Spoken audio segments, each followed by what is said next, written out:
Alam po ninyo, ang presidente po, ang aking natural alarm clock. Bago po tumilaok ang manok, may mensahe na sa aking cellphone. At sa gabi naman, tulog na ang mga anghel. Sige pa rin padala ng komunikasyon. Bago sumikat ang araw, naghahanda na sa kanyang mga inspeksyon na mga programa na hatid ay ginhawa at biyaya sa tao. Nilalagare ang buong Pilipinas. Walang tigil ang Ronda Serbisyo. Kahapon, siya'y nasa Nueva Ecija upang magpasinaya ng mga pabahay. Nung Miyerkules, biyaheng Pangasinan naman siya. Lunes, parang konduktor ng bus. Akyat panaog sa mga pampublikong sasakyan, nakasapi sa Transport Service Contracting Program.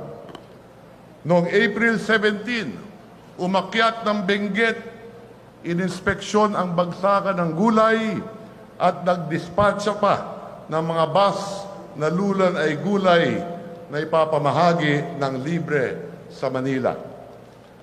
Noong isang araw, kargador naman ng bigas ang PEG. Ginawang barbell ang isang sako doon sa rice distribution sa Maynila. Noong Abril 9, nagbilad sa araw sa tuktok ng Mount Samat. At yan lang ang outdoor component ng kanyang pang-araw-araw na pagganap sa kanyang mga tungkulin. Kung nasa palasyo, hindi naman mapakali ang master of multitasking. Kaliwat kanan ang mga pulong.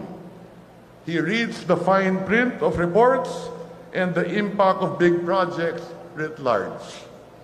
Tingin ko nga, inuunan pa sa gabi ang mga ulat. Kaya hindi po yan ang diskarte ng isang low-bat na leader. Tulad ng paninira ng kakarampot na lagtutay ang mga isip. This is a high-energy presidency of a healthy leader.